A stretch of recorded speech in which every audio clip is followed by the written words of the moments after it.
Hello everyone. आज चलिए हम बात करते हैं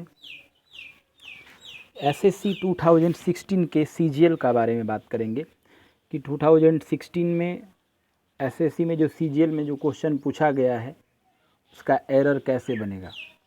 देखिए इस एरर का जो है ये पार्ट 2 है। जैसे यहाँ पे देखिए मैंने लिखा है पार्ट 2।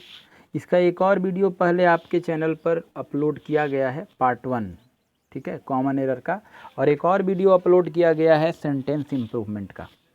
तो अगर आप अभी तक उसे नहीं देखे हैं तो आप उसे ज़रूर देख लेंगे। और आप अगर इस चैनल पे पहली बार इस वीडियो को देख रहे हैं तो स्टॉप तक, लास्ट तक, बिना रोके हुए, बिना स्टॉप किए हुए लास्ट तक आप इसे देखेंगे।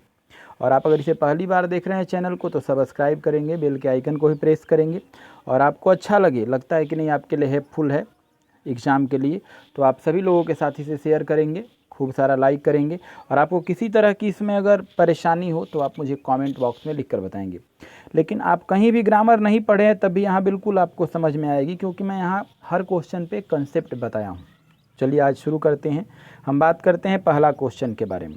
देखिए पहला क्वेश्चन पढ़ने से पहले यहाँ पे कुछ कंसेप्ट हैं, नोट, इसको पढ़िए। लिखा है इफ़ देखिए यहाँ कंडीशनल का काम किया है, ठीक है। उसके बाद एक सब्जेक्ट है, उसके बाद देखिए हैड है, उसके बाद V3 है, ऑब्जेक्ट है। यानी आप कह सकते हैं कि कंडीशनल वर्ड का काम इफ़ है तो उसके बाद एक सब्जेक्ट है, सब्जेक्ट के बाद हैड है, हैड के बाद V3 और ऑब्जेक्ट है।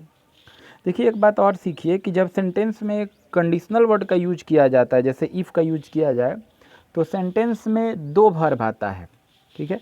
तो एक वर्ब जो होगा वो देखिए हैड प्लस V3 में होगा, मतलब पास्ट परफेक्ट में होगा। तो दूसरा जो पार्ट होगा उसमें जो आने वाला वर्ब होगा वो मॉडल वर्ब होता है।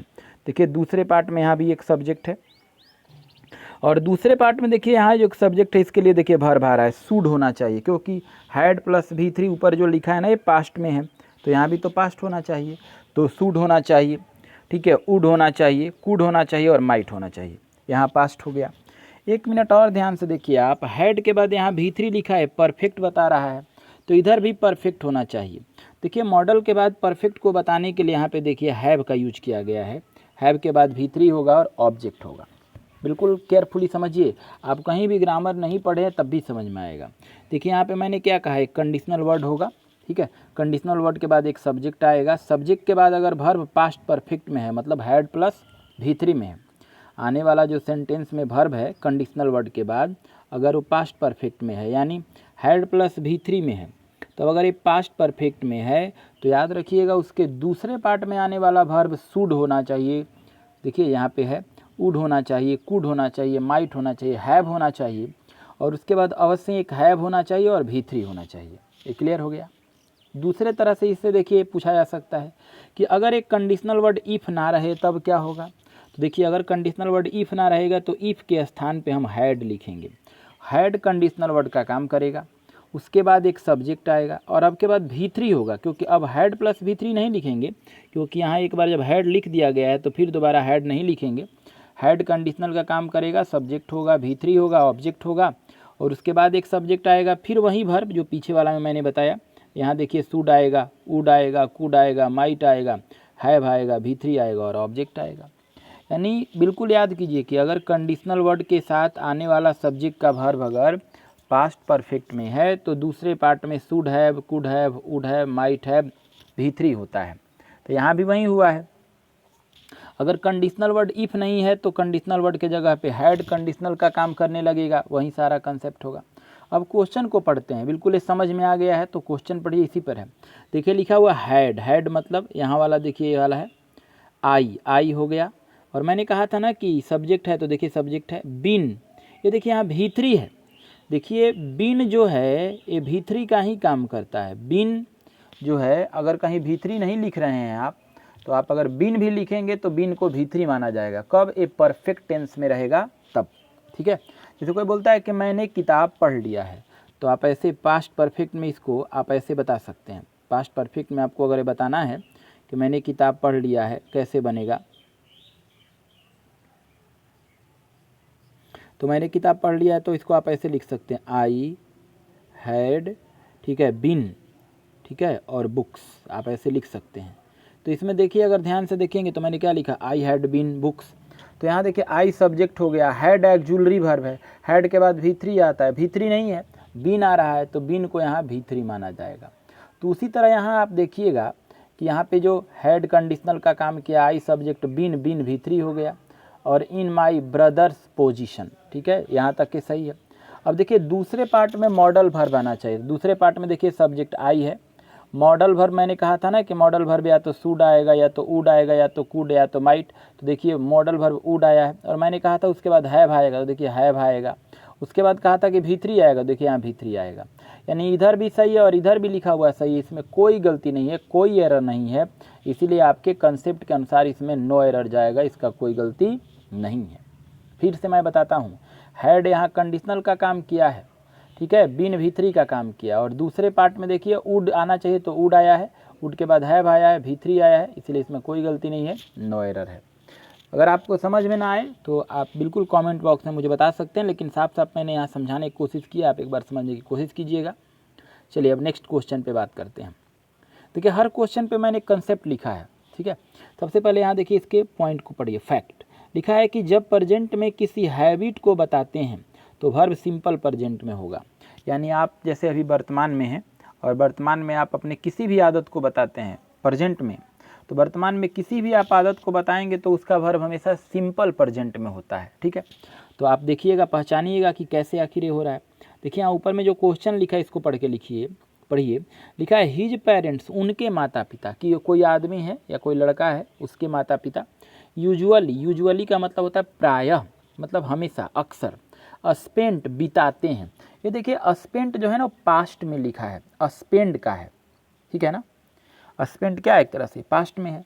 तो कह रहा है कि उनके माता पिता जो है अक्सर बिताते हैं देयर समर, अपनी छुट्टी का दिन, समर होता है ना, समर और विंटर, अपनी छुट्टी का दिन इन ऊटी, ऊटी में बिताते हैं, मतलब उनको हमेशा जब जब गर्मी की छुट्टी होती है, जब जब समर वैकेशन होता है, तब तब वो ऊटी में चले जाते हैं छुट्टी बिताने के लिए। तो हर साल होता है इनके लिए, तो ये तो हमेशा होता है, तो हैबिट हो गया। बट लेकिन दिस ईयर, लेकिन इस साल, दे, ठीक है, दे के बाद स्पेंडिंग, ठीक है, देखिए दे के बाद यहाँ आर जोड़ लीजिएगा, आर छूटा हुआ है, they are spending it in Darjeeling, लेकिन इस बार वे लोग अपना छुट्टी दार्जिलिंग में मना रहे हैं, ठीक है। यहाँ आर मेरे छूटा है, ठीक है, क्वेश्चन में मैंने जब यहाँ लिखा था तो आर छूटा है, आप यहाँ आर मेंशन करेंगे दे के बाद, तब पढ़ेंगे। फिर से पढ़िए, हिज पेरेंट्स, उनके माता पिता, यूजुअली, प्रायः, स्पेंट मतलब बिताते हैं। ये देखिए बिताते हैं जो V2 में है, पास्ट इंडिफिनिट में है। अगर ये पास्ट में है तो पास्ट की बातें होने लगी। दिस देयर समर मतलब अपने गर्मी के समय को ऊटी, ऊटी में। बट दिस ईयर, लेकिन इस साल, लेकिन इस साल, दे आर स्पेंडिंग, आर पढ़ेंगे, इन दार्जिलिंग, लेकिन अब की साल जो हैं वे अपना छुट्टी दार्जिलिंग में बिता रहे हैं। तो अगर यहाँ देखा जाए तो दे के बाद आर है, तब तो एक तरह से देखिएगा तो ये प्रेजेंट में है। तो अभी अगर वो दार्जिलिंग में बिता रहे हैं तो हर साल कहाँ बिताते थे, इसी समय में, ठीक है, तो ऊटी में बिताते थे, तो एक प्रेजेंट का मोमेंट हो गया। तो यहाँ पे देखिए दे आर स्पेंडिंग प्रेजेंट है, इसलिए आप ज़्यादा बेहतर होगा कि स्पेंट जो है, स्पेंट को आप प्रेजेंट में बना दीजिए, स्पेंट ना हो करके स्पेंड कर दीजिए, आपका आंसर हो जाएगा, ठीक है। आप ऐसे कहिए, उनके माता पिता अक्सर छुट्टी अपना जो गर्मी का दिन होता था ऊटी में बिताते थे, लेकिन इस बार वह दार्जिलिंग में बिता रहे हैं। क्लियर हुआ बच्चों? फिर से देखिए मैं बताता हूँ, यहाँ पे जो देखिए लिखा है ना कि यूजुअली, ऐसे भी सीखिए अब कि यूजुअली जो है ना हैबिट को ही बताता है, हैबिचुअल एक्शन को, ठीक है। ये स्पेंट को देखिए यहाँ पे V2 में है, और इधर लिखा हुआ है दे के बाद मैंने यहाँ कहा आर जोड़ना है, they are spending it in Darjeeling, और अब की बार वो छुट्टी दार्जिलिंग बिता रहे हैं। तो दे आर स्पेंडिंग, ये प्रेजेंट है, तो अगर ये प्रेजेंट है तो पीछे भी उनके साथ ऐसे ही घटना होता होगा, वो भी प्रेजेंट में ही होगा। तो स्पेंट गलत है, स्पेंट के जगह पर हम प्रेजेंट इंडिफिनिट में स्पेंड लिखेंगे, और यह वर्तमान के हैबिट के बारे में बात कर रहा है, इसलिए एकदम बिल्कुल यही गलत है। स्पेंट के जगह पर आप प्रेजेंट में स्पेंड लिखेंगे, क्योंकि पेरेंट्स प्लुरल है तो प्लुरल के लिए स्पेंड आएगा। क्लियर हुआ? कोई सोच रहा होगा कि सर पास्ट में क्यों नहीं होगा, तो पास्ट में इसलिए नहीं होगा बच्चों क्योंकि यहाँ पे पास्ट में हो ही नहीं रहा है बात, ये प्रेजेंट की बात कर रहे हैं। यहाँ पे दे आर स्पेंड, जो स्पेंडिंग है ये प्रेजेंट मोमेंट है, इसलिए प्रेजेंट को माना जाएगा, इसीलिए आपका आंसर स्पेंट नहीं होगा, स्पेंड हो जाएगा। आइए नेक्स्ट क्वेश्चन पे बात करते हैं। थर्ड नंबर क्वेश्चन में अगर ध्यान से देखिए तो ये बहुत बार एग्जाम में आया है, बहुत बार एसएससी या बैंकिंग में पूछा है। देखिए कॉप के बाद अप विथ भी होता है और कॉप के बाद विथ भी होता है। देखिए कॉप अपवित होगा कब, जब व्यक्ति से तालमेल बैठाना, जैसे आप हैं, ठीक है, और अभी लॉकडाउन में आप अपने दोस्त के साथ तालमेल बैठाते हैं, या अपने घर में जिनके साथ रह रहे हैं उनके साथ अच्छे तरह से रह रहे हैं, तो आपका वहाँ कॉप अपवित होगा। जैसे आप और आप भाई अपने यहाँ पे रह रहे हैं अभी, ठीक है, पहले छुट्टी में कहीं कहीं और थे आप दोनों भाई, लेकिन यहाँ पे अगर आप भाई एक साथ रह रहे हैं, यानी आपके भाई से भाई के साथ तालमेल हो रहा है, तो यहाँ पे कॉप अपवित हो जाएगा। लेकिन अगर देखिए अब लिखा है कॉप विथ हालात से तालमेल बैठाना, जैसे अभी देखे होंगे कि लॉकडाउन में बाहर जाना मना है, बहुत सारी चीज़ें मना है, तो हालात हो गया, तो हालात के साथ तालमेल बैठाना है, जैसे पैसे नहीं हैं, ठीक है, बहुत सारी चीज़ों की कमी है, तो ऐसे स्थिति में कॉप विथ होगा। यानी कॉप अपवित कब होगा, जब व्यक्ति से व्यक्ति का तालमेल बैठाना होगा, और कॉप विथ कब होगा, जब हालात से तालमेल बैठाना होगा, ठीक है। अब आइए क्वेश्चन पढ़िए, लिखा है ही लॉस्ट, ठीक है, हर्ट, ठीक है, यानी कहा जाए कि वह बहुत दुखी हुआ था, पास्ट में है, बिकॉज क्योंकि he could not cope up with, ठीक है, क्योंकि वह नहीं तालमेल बैठा पाया था, द डिफ़िकल्टीज, मुसीबतों से, परेशानियों से, इन लाइफ, जीवन में। फिर से एक बार पढ़िए, ही लॉस्ट हर्ट, मतलब उसका मतलब होता है कि वह बहुत दुखी हुआ था, ठीक है, हर्ट यहाँ पे ऑब्जेक्ट है, लॉस्ट मतलब होता है खो जाना, ठीक है, वह बहुत ज़्यादा दुखी हो गया था, पास्ट में है, बिकॉज क्योंकि he could not cope with difficulty, क्योंकि जो उनके जीवन में परेशानी आई, डिफ़िकल्टीज आई जीवन में, उससे तालमेल नहीं बैठाया पाया। तो बताइए यह ही नाम का जो आदमी है किससे तालमेल नहीं बैठा पाया, आदमी से कि परेशानी से, तो डिफ़िकल्टीज परेशानी से, तो परेशानी हालात हो गया ना, तो हालात हो गया तब तो कॉप विथ केवल होगा, और यहाँ देखिए कॉप अप विथ लिखा है, तो आपका बच्चों यही गलती है, ये कॉप अप विथ नहीं होगा, बल्कि सिर्फ वनली अगर देखिएगा तो यहाँ पे कॉप विथ होगा, अप गलत है, ठीक है। क्यों ऑफ गलत है, अप यहाँ क्यों नहीं होगा, क्योंकि यहाँ पे डिफ़िकल्टीज की बात हुआ, अगर यहाँ किसी पर्सन का बात कर देता तो ये सही हो जाता, इसीलिए कॉप अप विथ नहीं होगा, बल्कि केवल कॉप विथ होगा। क्यों, क्योंकि यहाँ व्यक्ति की बात नहीं हो रहा है, परेशानी की बात हो रहा है, हालात की बात हो रहा है। क्लियर हो गया बच्चों, ठीक है, ये बहुत आसान है, आप इसको बिल्कुल ध्यान से देखेंगे तो समझ जाएंगे कि कैसे बना है। आप इसको 2 बार 3 बार देखिए। अब इसमें भी क्लियर है कि आप ध्यान से रखिएगा कि जब व्यक्ति से व्यक्ति होगा तभी कॉप अप होगा और विथ लगेगा, और जब हालात से होगा तो कॉप विथ होगा। इसलिए फिर से देखिए, कह रहा है कि ही लॉस्ट हर्ट, वह बहुत ज़्यादा दुखी हुआ था, क्योंकि he could not cope up with, क्योंकि वह तालमेल नहीं बैठा पाया था, द डिफ़िकल्टीज, परेशानी या मुसीबत में, इन लाइफ, तो देखिए डिफ़िकल्टीज यहाँ हालात हो गया ना, तो हालात के लिए कॉप के साथ अप नहीं होगा, विथ होगा, तो आपका आंसर यहाँ कॉप अप विथ के जगह पर केवल कॉप विथ होगा, अप वहाँ पे नहीं होगा। क्लियर बच्चों, ठीक है। चलिए नेक्स्ट 4 नंबर क्वेश्चन पे बात करते हैं। देखिए 4 नंबर क्वेश्चन काफ़ी आसान है, जैसे टाइप 1 जो क्वेश्चन पहला पे मैं समझाया था ना, वहीं यहाँ पे भी है। देखिए इसमें भी समझिए, देखिए एज सुन एज कहीं पे मिल जाए, एज सुन एज का मतलब होता है ज्यों ही होता है, एज सुन एज रियल में कंडीशन का काम करता है, कंडीशन जैसे इफ़ काम करता है, ठीक है, एज सुन एज का मतलब होता है ज्यों ही। देखिए अगर एज सुन एज कंडीशन का काम मानता है, हम लोग माने हैं इसको, तो आगे सब्जेक्ट आएगा। अब याद रखिएगा आगे आने वाला वर्ब V1 या V5 होगा। अब V1 और V5 क्या है, तो ये प्रेजेंट इंडिफिनिट होता है। V1 और V5 को कौन सा टेंस माना जाता है, प्रेजेंट इंडिफिनिट माना जाता है। तो देखिए ये वर्ब हो गया तो आगे ऑब्जेक्ट आएगा। अब देखिए फिर एक और आगे सब्जेक्ट आएगा, और अब की बार आगे आने वाला जो वर्ब होगा वो शैल होगा, क्योंकि प्रेजेंट की बात हो रहा है इधर V1 V5, शैल होगा, विल होगा, कैन होगा, मे होगा, और किसी भी मॉडल वर्ब के बाद आगे V1 आता है, देखिए V1 होगा, ऑब्जेक्ट होगा। फिर से मैं देखिए बताता हूँ यहाँ पे आपको कि अगर सेंटेंस के बिगिनिंग में एज सुन एज मिला तो आगे आने वाला एक सब्जेक्ट आएगा जिसका वर्ब अगर V1 V5 है, तो फिर आगे आने वाला सब्जेक्ट का वर्ब शैल, विल, कैन, में होगा। अब कोई पूछेगा सर ये कौन होगा, तो ये चारों में से कोई एक होगा, जैसा कि मानिए पॉसिबिलिटी बताना है तो में होगा, क्षमता बताना है तो कैन होगा, अगर निश्चित फ्यूचरिटी को बताना है तो शैल या विल होगा, ठीक है। उसके बाद V1 होगा, ऑब्जेक्ट होगा।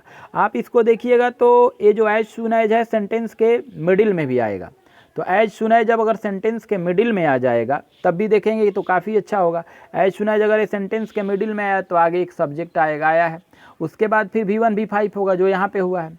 अब इसके पीछे वाले भाग में शैल होगा, विल होगा, कैन होगा, में होगा, V1 होगा, ऑब्जेक्ट होगा। यानी conditional word as soon as अगर सेंटेंस के बीच में आ जाए तो इसके बाद सब्जेक्ट का वर्ब V1 V5 होगा, और उसके जस्ट पीछे वाला सब्जेक्ट का वर्ब मॉडल वर्ब होगा, शैल, विल, कैन, में हो जाएगा और V1 होगा, ठीक है। क्लियर हुआ। अब इस पर क्वेश्चन के बारे में बात करते हैं कि इसका क्वेश्चन कैसे बनता है। देखिए इसके क्वेश्चन के बारे में अब बात करें। अभी आपको मैंने समझाया कि एज सुन एज होगा तो क्या होगा। लिखा हुआ आई हैव कम, ठीक है। आई हैव कम का मतलब क्या होता है कि मैं आ गया। एज सुन एज, जो ही the customer leave your shop. देखिए मैंने क्या कहा था आपको कि एज सुन एज अगर सेंटेंस में कहीं भी रहे तो उसके बाद प्रेजेंट इंडिफिनिट होना चाहिए, चेक कर लेंगे आप। तो लिखा हुआ द कस्टमर सब्जेक्ट हो गया। लीव, देखिए लीव यहाँ पे है जो ना V1 का काम किया, प्लूरल वर्ब है क्योंकि कस्टमर्स प्लूरल है। तो देखिए आप यहाँ पे ध्यान से समझिए कि अगर एज सुन एज बीच में आया है, देखिए बीच में है एज सुन एज क्योंकि पहले भी सब्जेक्ट है। अब उसके बाद मैंने कहा कि एक सब्जेक्ट आएगा तो देखिए द कस्टमर सब्जेक्ट है। उसके बाद मैंने कहा था कि वर्ब V1 या V5 आएगा तो देखिए लीव V1 है। और उसके बाद ऑब्जेक्ट आएगा तो योर शॉप ऑब्जेक्ट है। तो अब जब जरा एक क्लियर हो गया तो इसके पीछे वाले भाग को तो देखिए एक सब्जेक्ट आना चाहिए, मॉडल वर्ब में शैल विल कैन आना चाहिए। तो इसके पीछे में आई यहाँ पे सब्जेक्ट है। अब सब्जेक्ट के बाद यहाँ देखिए, इसको देखिए मॉडल वर्ब तब V1 और यहाँ वर्ब देखिए हैव कम है तो प्रेजेंट परफेक्ट है, ये गलती है। अब हैव कम के जगह पर आपको एक मॉडल वर्ब लगाना।